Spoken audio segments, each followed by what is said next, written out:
Welcome to only IAS. Before we start this video, मैं आप लोगों के साथ प्रारंभ बैच के बारे में जो है बात करना चाहता हूँ। तो प्रारंभ बैच जो है ये हमारा वन स्टॉप सॉल्यूशन है यूपीएससी सिविल सर्विसेज एग्जामिनेशन के लिए। इस कोर्स के अंदर जो हमने चीजों को इस तरीके से क्यूरेट किया है कि एग्जाम की जो डिमांड है उसको ध्यान में रख के कंटेंट आपका डिजाइन किया गया है कि आपका प्री का, मेंस का, इंटरव्यू की जो भी रिक्वायरमेंट्स हो वो आपको इस कोर्स के अंदर देखने को मिलेगी। साथ में हम लोगों ने यहाँ पे एनसीईआरटी को भी जो है बहुत फोकस दिया है। 6 to 12 का हमने कवरेज किया है। साथ में प्री और मेंस की जो कंटेम्प्रेरी डिमांड है सीसैट को भी हमने ध्यान में रखा है। साथ में जो आपकी वीकली करंट अफेयर्स हैं, जो भी आपका किस तरीके से चीजें इवॉल्व हो रही हैं, हम लोगों ने जो बेसिक रिक्वायरमेंट्स है कोर्स में इसमें बात करी है।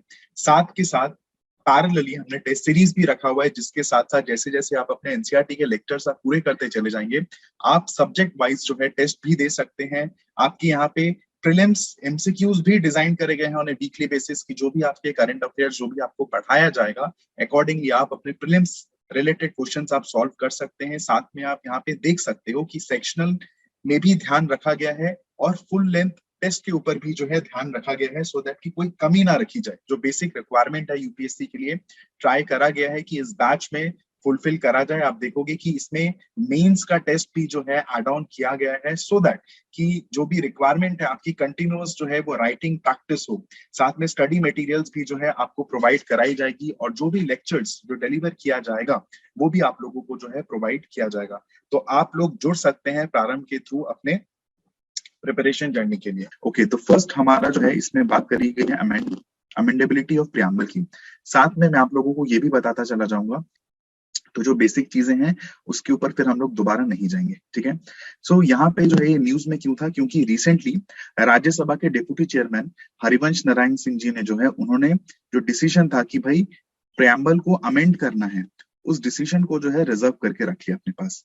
तो स्टैटिक में हमारे पास पढ़ने के लिए क्या बच जाता है कि भाई प्राइवेट मेंबर बिल आपका क्या होता है, तो ये आपका स्टैटिक पोर्शन हो जाएगा। थोड़ा सा मैं ये बता देता हूँ कि प्राइवेट मेंबर में कौन कौन होता है। प्राइवेट मेंबर में जितने भी आपके नॉन मिनिस्टर्स होते हैं, ठीक है, जितने भी आपके नॉन मिनिस्टर्स होते हैं वो आपके प्राइवेट मेंबर में आ जाएंगे, और जो भी आपके नॉमिनेटेड होते हैं वो भी आपके प्राइवेट मेंबर के उसमें जो है आ सकते हैं, ठीक है। फॉर एग्जाम्पल अगर मैं बात करूं लोकसभा की, तो लोकसभा में हमारे पास कितने मेंबर है, 545 मेंबर है, ठीक है। दूसरी चीज हम लोगों ने बात करी थी मेजोरिटी की, तो मैजिक नंबर जो हमने कहा था दैट वाज 273। अब 273 जो है वो क्या है, 273 सीट्स, इसका मतलब इतने लोग जाएंगे। अब बाकी मान लीजिए कि 273 जो है 273 सीट्स हैं, अब इतने तो आपके मिनिस्टर्स नहीं बनेंगे ना, इतने तो मिनिस्टर्स नहीं बनेंगे, तो बनेंगे कितने मिनिस्टर्स, अराउंड 50। तो बाकी के जो हैं वो किस में फॉल करेंगे, वो आपके प्राइवेट मेंबर में जो है वो आपके फॉल कर जाएंगे। तो ये बेसिक रहा। तो स्टैटिक पोर्शन आप लोग एक बार देख लेना। अमेंडेबिलिटी की अगर हम बात करें तो इसमें ये 2021 का था ये बिल। तो इसको देखिए, यहाँ पे इसको किसने इंट्रोड्यूस करा, बीजेपी के ही किसी मेंबर ने जो है इसको इंट्रोड्यूस करा। अब इसमें बोला क्या गया कि इस बिल में जो है कुछ वर्ड्स को चेंज करने की बात करी गई। उसमें ये बोला गया है कि equality of status and opportunity की जगह जो है equality of status and of opportunity to be born, to be fed, to be educated, to get a job and to be treated with dignity, ये होना चाहिए। अब ये है क्या, तो स्टेटस ऑफ अपॉर्चुनिटी जो है ये नैरो डाउन है। तो जो सजेशन आया है कि इसको अमेंड करो, तो कहीं ना कहीं इस इक्वालिटी के इस प्रोविजन को जो है ब्रॉड करने की बात करी गई है। बस इतना आपको समझना है। जो भी आपका नैरोड रहा है, ठीक है, तो इसको जो है इक्वालिटी के डेफिनेशन को ब्रॉड करने की बात करी गई है। ऑल्सो इसमें बात करी गई है कि भाई सोशलिस्ट और इक्विटेबल जैसे वर्ड्स को रिप्लेस कर दिया जाए, और बिल में ये प्रपोज करा गया। सी, ये बिल है, it is not an act, ध्यान में रखिएगा इस चीज को, ये एक्ट नहीं है, ये बिल है, ठीक है ना। तो बिल प्रपोज करता है कि इसमें ऐड करा जाए कि access to information technology and happiness as objective, ठीक है, ओके। उसके बाद देखते हैं प्रियम्बल एंड इट्स अमेंडेबिलिटी। अब हमें ये चीजें पता है कि प्रियम्बल जो है वो कॉन्स्टिट्यूशन का पार्ट है, और उसको जो है हम अमेंड कर सकते हैं under article 368 of the constitution. But amend करने के साथ साथ हमें एक चीज ध्यान में रखनी है कि जो भी प्रियम्बल का बेसिक स्ट्रक्चर है वो जो है वो अमेंड नहीं हो सकता। हम लोगों ने डिस्कस करा था कि क्या बेसिक स्ट्रक्चर क्या होता है, हम लोगों ने केशवानंद भारती केस में हम लोगों ने इसको जिक्र किया था। जो पॉइंट आपको नोट ये करना है कि बेसिक स्ट्रक्चर डॉक्ट्रिन जो है, it is not defined in the constitution, it is not defined in the constitution. तो ये अगर आपका प्रीलिम स्टेटमेंट अगर बनता है तो आप लोगों को ध्यान में रखना है कि कॉन्स्टिट्यूशन में इस टाइप का कोई भी प्रोविजन जो है वो नहीं है। दूसरी चीज, तो ये बेसिक स्ट्रक्चर का प्रिंसिपल है क्या? बेसिक स्ट्रक्चर में ये एक जुडिशियल इनोवेशन है, जुडिशियल इनोवेशन है या फिर जुडिशियल टूल है, ठीक है, जिसका एम्बिट जो है over a period of time ये इवॉल्व होता आ रहा है, ठीक है। तो केशवानंद भारती केस में ये बोला गया, the court held that the basic elements of the fundamental features of the constitution as contained in the preamble can not be altered by an amendment under article 368। आप अगर चाहे तो प्रियम्बल में चेंजेस ला सकते हो, बट बेसिक स्ट्रक्चर जो preamble का है, जो basic structure preamble in I mean अगर आप बोलो कि उसका जो बेसिक एलिमेंट है, बेसिक फीचर है, बेसिक स्पिरिट है, वो चेंज नहीं होना चाहिए।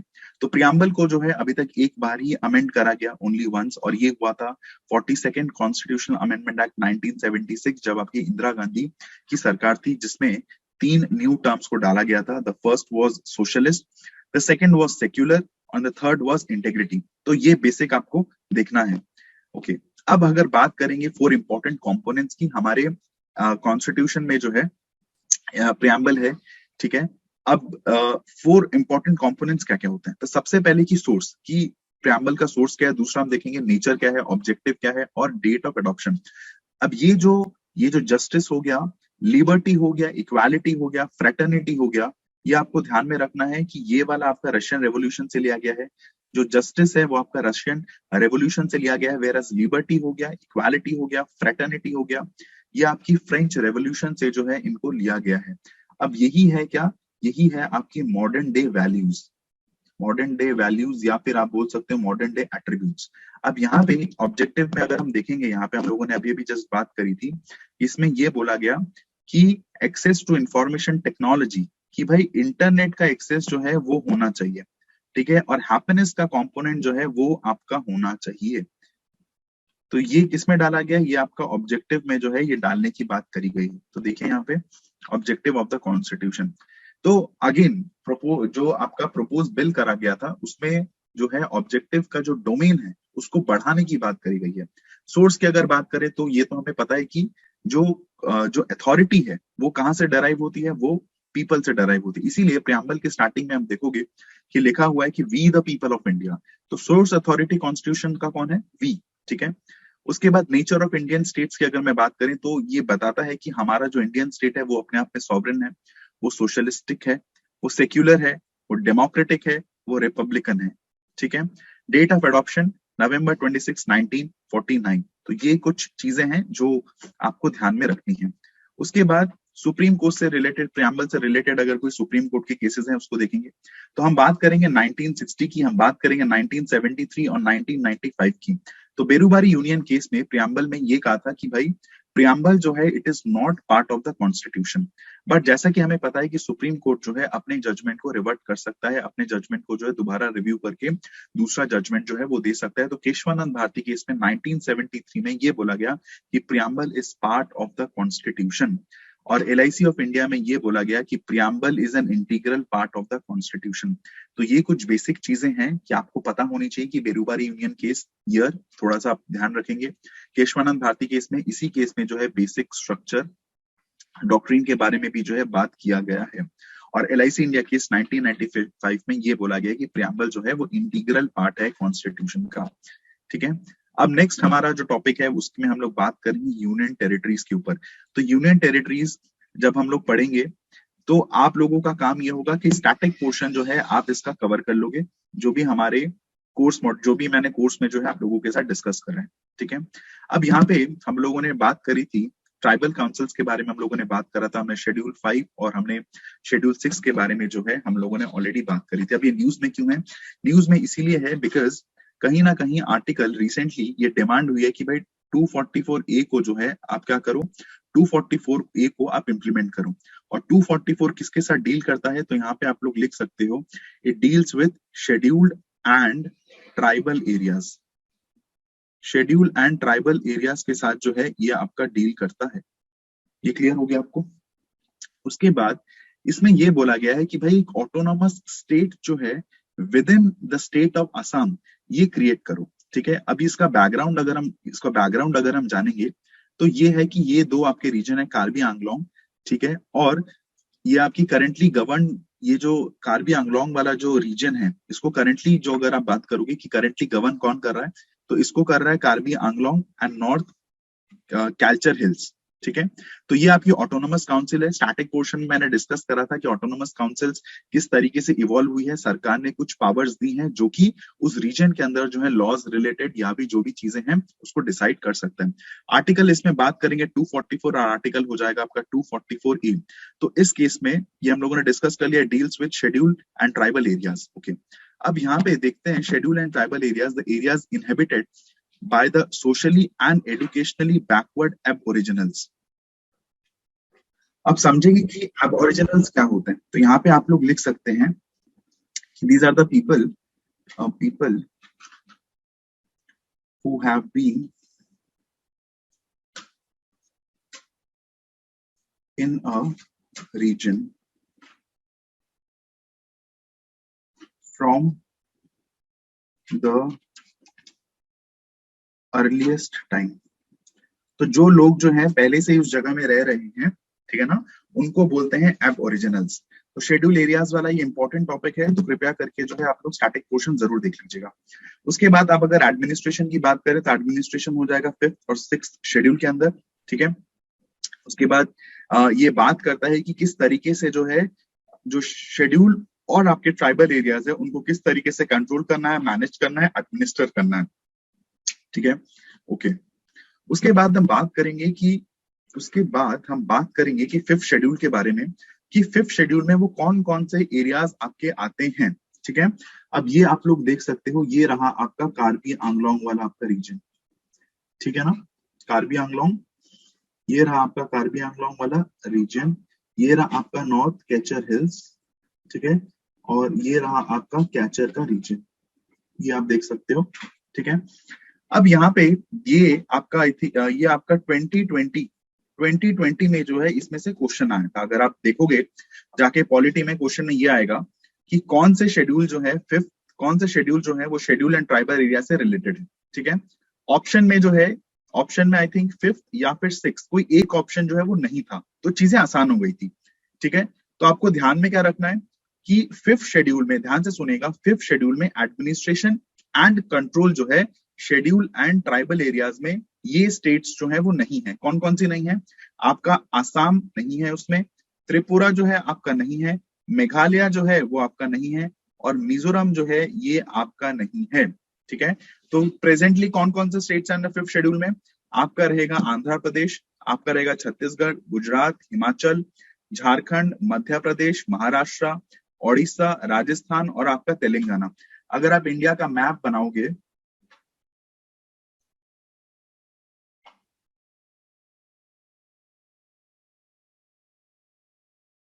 तो आपको ध्यान में ये रखना है कि ये वाला जो आपका रीजन है, ये वाला, तो आपका जो 5th शेड्यूल है वो एंटायर इंडिया को टारगेट करता है।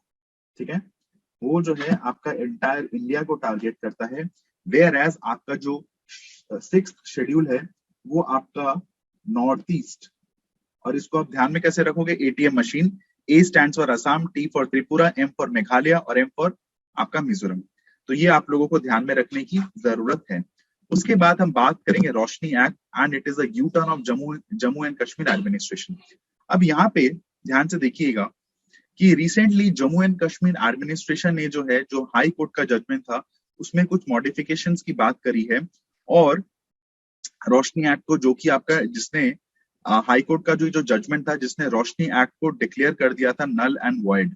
ठीक है, तो इसमें देखेंगे कि इसमें आपकी क्या क्या डेवलपमेंट हुआ है और ये न्यूज में क्यों है। तो सबसे पहले जानेंगे कि रोशनी एक्ट था किसके। अगर हम बात करेंगे रोशनी एक्ट की, तो रोशनी एक्ट जो है ये एक्ट इसके लाया गया था सो दैट कि हम लोग जो है वहां पे जितने भी अनऑथराइज्ड लैंड है उसको रेगुलराइज कर सके। ठीक है, रेगुलराइज मतलब ये है कि हम जो है उसकी ट्रांसफर, उसकी जो ओनरशिप राइट्स हैं उसको जो है लोगों को ट्रांसफर कर सके। और पेमेंट का क्या है, पेमेंट कौन डिसाइड करेगा, जो भी वहां की सरकार होगी, जो भी वहां की सरकार होगी उस रेट पे जो है ओनरशिप राइट जो है वो ट्रांसफर दे दी जाएगी वहां के ऑक्यूपेंट्स को। ठीक है, और जो भी आपका रेवेन्यू जनरेट होगा, क्या बोला मैंने, जो भी अनऑथराइज लैंड को जब हम लोग बेचेंगे, जब उसकी ओनरशिप राइट ट्रांसफर होंगी, जो भी रेवेन्यू जनरेट होगा उसको हाइड्रो इलेक्ट्रिक पावर प्रोजेक्ट्स के लिए जो है लगा दिया जाएगा। इसीलिए जो है उसका नाम पड़ा रोशनी। तो रोशनी का मतलब है आपका लाइट। अब अमेंडमेंट के साथ क्या है कि government has also give the ownership rights of agricultural land. पहले तो ये अनऑथराइज लैंड था, बट इसमें अमेंड करा गया और इसमें ये बोला गया कि अब जो है एग्रीकल्चर लैंड के जो ओनरशिप राइट्स हैं उसको भी जो है हम दे देंगे। ठीक है, so this amendment it talked about the government also gave ownership right of agricultural land to farmers occupying it for free and charging them only rupees 100 per canal as a documentation fee। ठीक है, तो पहले आप लोगों को पता होगा कि लैंड रिलेटेड चीजें जो है जम्मू एंड कश्मीर में पहले कोई भी दूसरे स्टेट से जो है आप वहां पे जाके लैंड नहीं खरीद सकते थे। पर रिसेंटली जो है प्रोविजंस इस तरीके से चेंज करे गए कि आप जो है वहां पे जाके लैंड और वहां पे जाके जो इंडस्ट्रियल सेटअप, तो ये सारी चीजें कर सकते हो। तो पहले जो आपके जो नॉर्म्स थे वो काफी ज्यादा स्ट्रिक्ट थे। ठीक है, तो जिसकी वजह से वहां पे प्राइवेट इन्वेस्टमेंट्स देखने को नहीं मिलता था। जब प्राइवेट इन्वेस्टमेंट्स आपको देखने को नहीं मिलेगा तो इंडस्ट्री, वो जो रीजन है वो इंडस्ट्री अपने आप को डेवलप नहीं कर पाएगी, वो बाकी स्टेट्स के कंपैरिजन में जो है वो कम्पीट नहीं कर पाएगी। तो ये जो रिसेंट अमेंडमेंट्स आई हैं जम्मू एंड कश्मीर में रिलेटेड, तो जो नॉर्म्स थे तो उनको कहीं ना कहीं जो है रिलैक्स करने की बात करी गई, जिससे कि प्राइवेट इन्वेस्टमेंट जाएगा और स्टेट में जो है जब इन्वेस्टमेंट जाता है तो स्टेट जो है वो ओवरऑल ग्रो करता है। ठीक है ना, वहां के लोग पढ़ेंगे, वहां के लोगों को नौकरी मिलेगी। तो ये सारी चीजें जो हैं, इन सब चीजों को ध्यान में रखा गया है। उसके बाद कुछ फीचर्स की बात करेंगे। फीचर्स में क्या था, तो फीचर्स में ये था कि 1990 was set as the cutoff date for the encroachment on the state land। ठीक है, the land had to be transferred in place of the cost of the land which was to be paid by the occupant of the state। ठीक है, जैसे कि मैंने कहा कि बाकी दूसरे स्टेट के जो लोग थे they were not allowed, rather it talked about the occupant जो कि स्टेट में रहेगा। और जो रेवेन्यू होगा उसको स्पेंड किया जाएगा हाइड्रो इलेक्ट्रिक पावर प्रोजेक्ट्स में विद इन द स्टेट। और मैंने जैसा कि कहा कि रोशनी का आपका मतलब है लाइट। ठीक है, तो इसको आप लोग एक बार पढ़ लीजिएगा, इसमें ज्यादातर कुछ था नहीं। तो जम्मू एंड कश्मीर अगर हमने ये पढ़ा है तो स्टैटिक पोर्शन में आपको क्या पढ़ना है, स्टैटिक पोर्शन में यूनियन रिलेटेड जो प्रोविजंस हैं वो आप लोगों को एक बार पढ़ लेना है। स्पेशल फोकस आपको देना है कि जम्मू एंड कश्मीर में जब इसका स्टेटस चेंज कर दिया गया, जब इसकी स्टेटहुड जो है वो चेंज हो गई, तो उसमें क्या क्या प्रोविजन है, तो बेसिक चीजें जो है आप लोग देख लोगे। उसके बाद हम बात करेंगे दरबार मूव की। तो दरबार मूव जो है ये एक governance, it is related to governance, कि किस तरीके से जो है गवर्नेंस को जो है वो लोगों तक पहुंचाया जाए, किस तरीके से जो है गवर्नमेंट जो है वो हेल्प कर सके, सर्विसेज के लिए जो है वो लोगों के डोर स्टेप तक चली जाए। तो recently the tradition of a century and a half is said to be broken in Jammu and Kashmir with only sensitive records being taken from Jammu to Srinagar this summer and during the Darbar move। तो दरबार move में क्या है कि जो आपका जो administrative setup है वो आपकी मूव करती है। विंटर कैपिटल होता है और एक समर कैपिटल होता है। ठीक है ना, तो आपका जो सरकार है वो 6 महीने कहीं और फंक्शन करती है और 6 महीने कहीं और फंक्शन करती है। तो ये क्या था, तो 6 महीने श्रीनगर में सेटअप होगा और 6 मंथ्स जो है वो आपका जम्मू एंड कश्मीर में होगा। ठीक है, तो ओरिजिन कब से स्टार्ट हुई, तो ये जो ओरिजिन है बहुत पुरानी है और इसको स्टार्ट किया गया था, it was started in the late 19th century by Dogra ruler Ranbir Singh. और ये रणवीर सिंह कौन है, he was the son of the Gulab Singh. Gulab Singh कौन है, he was the founder of the Jammu and Kashmir state. तो रणवीर सिंह जो है वो गुलाब सिंह के थर्ड सन है, तीसरे बेटे हैं। ठीक है, रीजंस क्या बताया गया इस मूव के लिए, तो रीजन ये था कि हम जो है एडमिनिस्ट्रेशन को वो लोगों के घर तक लेकर जाएंगे, लोगों के डोर स्टेप तक लेकर जाएंगे। ठीक है, ओके। उसके बाद हम बात करेंगे NCT of Delhi amendment bill 201। तो रिसेंटली आप लोगों ने देखा होगा कि आपकी सरकार ने जो है इस बिल के आने के बाद जो है सेंटर को जो है काफी ज्यादा क्रिटिसाइज किया। ठीक है, और फिर ये बार बार जो है आपकी सरकार बोलती रहती है कि हमें जो है सेंटर काम करने नहीं देती है। ठीक है, तो ये प्रोविजन समझेंगे कि है क्या। तो recently the government recently the government of National Capital Territory of Delhi Act which gave primacy, ध्यान से सुनेगा, which gives primacy to the lieutenant governor over the elected government. तो इसको अगर हम बात करें, आप लोगों को पता है कि दिल्ली जो है वो यूनियन टेरिटरी में आता है, ठीक है। तो यूनियन टेरिटरी को चलाने के लिए जो है एडमिनिस्ट्रेटर होता है, एडमिनिस्ट्रेटर, और दिल्ली के केस में इस एडमिनिस्ट्रेटर को हम बोलते हैं लेफ्टिनेंट गवर्नर। तो इस एक्ट के थ्रू जो है, और दूसरी चीज होती है कि यहाँ पे जो है दिल्ली को स्पेशल स्टेटस भी दिया गया है, जिसकी वजह से दिल्ली में आपकी असेंबली भी है, ठीक है। अब असेंबली होने के साथ साथ इलेक्शंस होंगे, तो इलेक्शंस में आपके इलेक्टेड रिप्रेजेंटेटिव्स आपके आएंगे। तो यहाँ पे इस एक्ट ने ये बोला है कि इलेक्टेड रिप्रेजेंटेटिव जो गवर्नमेंट है वो इलेक्टेड गवर्नमेंट नहीं है, रादर वो बात करी है लेफ्टिनेंट गवर्नर की। जो डेफिनेशन है वहां के गवर्नमेंट की, उसको जो है चेंज कर दिया गया है। देखिए यहाँ पे तो प्रोविजंस ऑफ दिस एक्ट, इसमें क्या बोला है, सेक्शन 21, 24, 33 नॉट दैट इंपॉर्टेंट, तो इसको अमेंड किया गया है। क्या बोला गया है कि जो लेजिस्लेशन के मुताबिक जो गवर्नमेंट था, government in Delhi it means the lieutenant governor, और इस एक्ट के तहत जो है लेफ्टिनेंट गवर्नर को डिस्क्रिशनरी पावर्स भी जो है वो दे दिए गए हैं in matters related to legislative assembly of Delhi. तो पहले जो लेजिस्लेटिव असेंबली जिन मैटर्स के ऊपर बात करती थी, लॉस चेंज करती थी, अभी वो डिस्क्रिशनरी पावर जो है वो मिल गया है किसके पास, लेफ्टिनेंट गवर्नर के पास। प्रोविजंस क्या क्या है ध्यान से देखिए।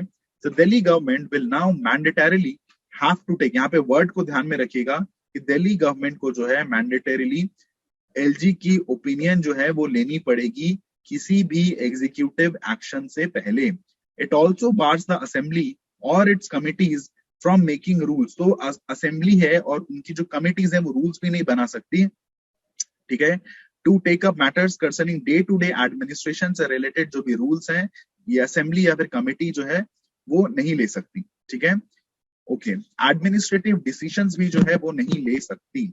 अब इसमें हुआ क्या कि इसमें दो चीजें डाली गई, इसको तो अगर हम लोग चलेंगे तो 69th अमेंडमेंट एक्ट 1992 की इसने बात करी है। तो इसमें दो आर्टिकल्स आपके डाले गए, आर्टिकल 239A एंड 239AB, जिसमें की क्या है कि दिल्ली को क्या मिल गया है, दिल्ली को मिल गया है स्पेशल स्टेटस, ठीक है। अब यहाँ पे ये देखना है कि जैसा कि मैंने कहा था कि यूनियन टेरिटरी ऑफ दिल्ली को हम लोग क्या बोलेंगे, नेशनल कैपिटल टेरिटरी, ठीक है, जिसमें जो एडमिनिस्ट्रेटर होंगे उनको हम लोग बोलेंगे लेफ्टिनेंट गवर्नर। अब यहाँ पे दिल्ली के अंदर जो है हमें पता है लेजिस्लेटिव असेंबली है, ठीक है। और मेरे को ये बताइए और कौन कौन सी यूनियन टेरिटरीज में जो है लेजिस्लेटिव असेंबली आपको देखने को मिलेगी, ठीक है। अब इसमें क्या है कि अगर असेंबली है तो ऑब्वियस सी बात है वो लॉज बनाएगी, वो उन लॉज पे, उन सब्जेक्ट्स पे लॉज बनाएगी जो कि आपकी स्टेट लिस्ट में होगी और जो आपकी कॉन्करेंट लिस्ट पे होगी। पर दिल्ली के केस में जो है ये तीनों को एक्सेप्शन रखा गया है, पब्लिक ऑर्डर, लैंड और पुलिस। तो पुलिस जो है दिल्ली के केस में वो आपकी सरकार या फिर सीएम के अंडर जो है वो नहीं आती है, रादर वो आपकी आती है सेंटर। ये आप लोगों को समझ में आ गया। तो ध्यान में रखिएगा इन बेसिक दो तीन चीजों को कि पब्लिक ऑर्डर हो गया, लैंड हो गया और पुलिस हो गया, ये जो है ये आपकी वहां की इलेक्टेड गवर्नमेंट के अंडर नहीं आती, रादर ये किसमें फॉल करती है, ये आपकी सेंटर की उसमें जो है ये फॉल करती है। क्लियर हो गया। उसके बाद अब इस अमेंडमेंट के और दो तीन कुछ प्रोविजन है देख लेते हैं कि इसमें ये बोला गया है कि जो काउंसिल ऑफ मिनिस्टर्स होते हैं, ठीक है, जो सीएम होगा और काउंसिल ऑफ मिनिस्टर होगा। अब ये जो काउंसिल ऑफ मिनिस्टर होंगे it will not be more than 10%। तो जो भी दिल्ली में जो भी आपकी सीट्स हैं उसका 10% से ज्यादा जो है काउंसिल ऑफ मिनिस्टर्स जो है या फिर मिनिस्टर्स जो है वो नहीं बन सकते। दूसरा इसमें ये बोला गया कि प्रेसिडेंट, ध्यान से सुनिएगा, president may by order suspend the operation of any provision. तो प्रेसिडेंट जो है वो सस्पेंड कर सकते हैं जो भी प्रोविजंस आर्टिकल 239A में बात करी गई है, प्रेसिडेंट चाहे तो उनको जो है सस्पेंड कर सकते हैं, ठीक है। ओके, नेक्स्ट देखते हैं। नेक्स्ट हम बात करेंगे सिटीजनशिप की। तो ये बेसिक चीजें थी, यूनियन टेरिटरी से रिलेटेड चीजें थी। तो आप लोगों को वही करना है, स्टार्टिंग पोर्शन कवर कर लेना है, उसके बाद आप लोगों को करंट अफेयर्स आप लोगों को पढ़ लेना है।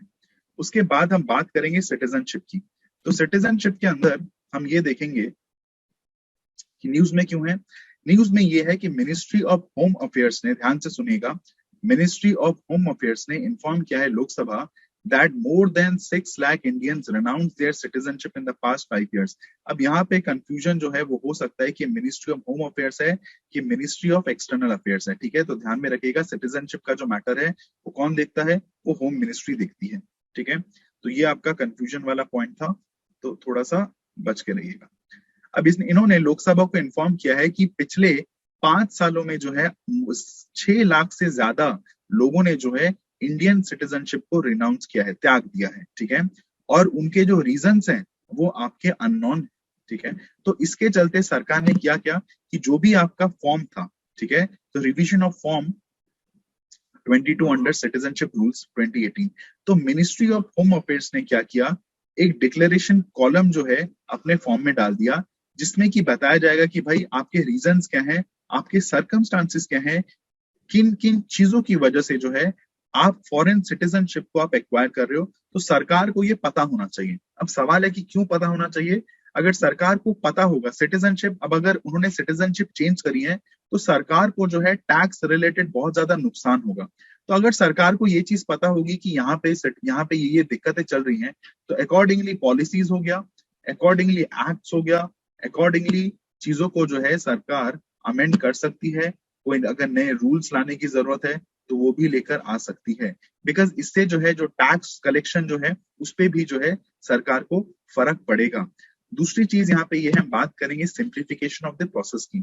तो प्रोविजंस कुछ इस तरीके से हैं कि प्रोविजंस को जो है सिंप्लीफाई करा गया है कि प्रोविजन जो एप्लीकेंट्स हैं उनको जो डॉक्यूमेंट्स अपलोड करने होते हैं और जो लिमिट दी गई है वो दी गई है 60 डेज की लिमिट जो है वो दी गई है। कॉन्स्टिट्यूशनल प्रोविजन की अगर हम बात करेंगे तो हमने पढ़ा था ऑलरेडी कि सिटीजनशिप का जो मैटर है वो आपका आता है पार्ट 2 के अंदर, और कौन कौन से आर्टिकल्स डील करते हैं, आर्टिकल 5 to 11 डील करता है। अब यहाँ पे जो प्रोविजंस है, कॉन्स्टिट्यूशनल प्रोविजंस हैं, it contains neither any permanent और any elaborate provision in this regard, जो आपको ध्यान में रखना है। रादर ये आइडेंटिफाई करता है कि कौन सिटीजन्स थे इस डेट से, ये जो डेट है तो ये डेट को आइडेंटिफाई करता है कि कौन सिटीजन्स होने चाहिए, कौन नहीं होने चाहिए। तो डेट वाइज जो है चीजों को सेग्रीगेट करके रखा गया है। Okay, next important prelim pointer क्या है, it empower the parliament to enact a law to provide such matters और any other matter relating to citizenship. तो सिटीजनशिप से रिलेटेड, ध्यान से सुनिएगा, सिटीजनशिप से रिलेटेड कौन लॉ लेकर आएगा, पार्लियामेंट लेकर आएगा। तो सवाल आएगा क्या स्टेट बना सकती है इससे रिलेटेड, तो आंसर इज नो। ठीक है, क्या लेजिस्लेटिव असेंबली बना सकती है, तो आंसर इज नो। तो ये आपका पीटी पॉइंटर है, तो इसको ध्यान में रखिएगा कि सिटीजनशिप से रिलेटेड जो भी लॉज बनाने होंगे वो कौन बनाएगा, वो आपका पार्लियामेंट ही बनाएगा। अब बात करेंगे सिटीजनशिप एक्ट 1955 की। तो ये बात करता है कि किस तरीके से जो है आप सिटीजनशिप को आप एक्वायर कर सकते हो और किस तरीके से जो है आपकी सिटीजनशिप जो है वो आपकी लॉस होगी। ठीक है, अब ये अगेन आपका आपका आ जाता है स्टैटिक पोर्शन में। स्टैटिक पोर्शन में ये आ जाता है कि रूल्स एंड प्रोविजन सिटीजनशिप से क्या क्या है कि इंडियन गवर्नमेंट जो है वो डुअल सिटीजनशिप को प्रमोट नहीं करती, वो दूसरे सेपरेट सिटीजनशिप की बात नहीं करती, वो बात करती है सिंगल लॉयल्टी में। ठीक है, उसके बाद surrendering of Indian passport in case of obtaining other, तो ऑटोमेटिकली जो है अगर आपने किसी दूसरे कंट्री की सिटीजनशिप ले ली तो आपको जो है इंडियन पासपोर्ट जो है वो सरेंडर करना होगा। Also, it should be noted that the Indian passports that carry only a cancel stamp are not renounced of their Indian citizenship. तो ये कुछ ऐसा कुछ खास था नहीं है। ओके, एक्विजिशन, अब हम बात करेंगे कि किस तरीके से जो है सिटीजनशिप को एक्वायर करा जा सकता है। Again it's a portion of static portion, आप लोग देख लोगे, हम लोगों ने ऑलरेडी डिस्कस कर लिया है कि सिटीजनशिप को एक्वायर करेंगे बाय बर्थ हम लोग कर सकते हैं, बाय डिसेंट हम लोग कर सकते हैं, बाय रजिस्ट्रेशन हम लोग कर सकते हैं, नेचुरलाइजेशन से जो है वो भी हम कर सकते हैं। और अगर इंडियन गवर्नमेंट ने किसी भी टेरिटरी को अपनी टेरिटरी में मिलाया है तो वहां के लोग भी जो है सिटीजनशिप एक्वायर जो है वो आपके कर सकते हैं। उसके बाद लॉस की अगर हम बात करें, ये इतना इंपॉर्टेंट नहीं है। लॉस 3 तरीके से होता है। द फर्स्ट इज, आपको ध्यान में रखना है, रेनंसिएशन। दूसरी चीज जो आपको ध्यान में रखनी है कि बाय टर्मिनेशन। तो रेनंसिएशन का एक बार दोबारा से देख लेते हैं। Any citizen of India of full age and capacity can make a declaration renouncing his Indian citizenship. Upon the registration of that declaration, that person, तो इस केस में ये बोला गया कि सिटीजन जो है वो डिक्लेयर कर सकता है। Every minor child of that person also loses Indian citizenship. जो भी माइनर चाइल्ड होगा, ध्यान से सुनिएगा, माइनर चाइल्ड होगा वो भी इंडियन सिटीजनशिप को लूज कर देगा। However, when such a child attains the age of 18, he may resume Indian citizenship. तो ये कुछ बेसिक प्रोविजंस हैं जो आपको ध्यान में होना चाहिए। टर्मिनेशन की अगर आप बात करोगे, when an Indian citizen voluntarily consciously, knowingly, and without duress, undue influence, or compulsion acquires the citizenship of another country, his Indian citizenship automatically terminates. तो the moment आप फॉर एग्जाम्पल कनाडा हो गया या फिर अमेरिका हो गया, इन सबके citizenship जैसे ही आप ले लोगे तो इंडियन सिटीजनशिप या फिर वो आपका ऑटोमेटिकली टर्मिनेट हो जाएगा. दूसरा है deprive. It is a compulsory termination of Indian citizenship by the central government. तो जो फर्स्ट हमने रिनाउंसिएशन किया था उसमें आपने वॉलंटरीली करा था. दूसरा जो टर्मिनेशन था, द मोमेंट आपने किसी दूसरे कंट्री को अक्वायर कर लिया तो आपकी इंडियन सिटीजनशिप जो है वो ऑटोमेटिकली टर्मिनेट हो जाएगी. डेप्रीवेशन के केस में इसमें जो है इंडियन सिटीजनशिप को टर्मिनेट कर दिया जाएगा. किसके द्वारा? आपकी सेंट्रल गवर्नमेंट के द्वारा, अगर आपने सिटीजनशिप को बाय फ्रॉड से ऑब्टेन किया हो, अगर आपने कॉन्स्टिट्यूशन ऑफ इंडिया के प्रति आपने अपनी डिसलॉयल्टी दिखाई हो. दूसरी चीज, अगर आपने अनलॉफुली ट्रेडेड या फिर अपने एनिमी के साथ जो है, जो इंडिया का जो एनिमी है, ड्यूरिंग अ वॉर अगर आपने कम्युनिकेट करने की कोशिश करा हो या फिर कोई भी ट्रेड करने की कोशिश करी हो. Also, within 5 years after the registration or naturalization has been imprisonment in any country for 2 years, ordinarily resident out of India for 7 years continuously. तो ये कुछ प्रोविजंस आपके दिए गए हैं जिससे जो है सेंट्रल गवर्नमेंट चाहे तो आपकी इंडियन सिटीजनशिप को डिप्राइव कर सकती है. और सेंट्रल गवर्नमेंट का मतलब कौन सी है? होम मिनिस्ट्री है. ध्यान में रखिएगा, ये आपकी फॉरेन अफेयर्स या फिर एक्सटर्नल अफेयर्स मिनिस्ट्री जो है वो आपकी नहीं है. तो उसके बाद नेक्स्ट हम लोग बात करेंगे आपके फंडामेंटल राइट्स के बारे में.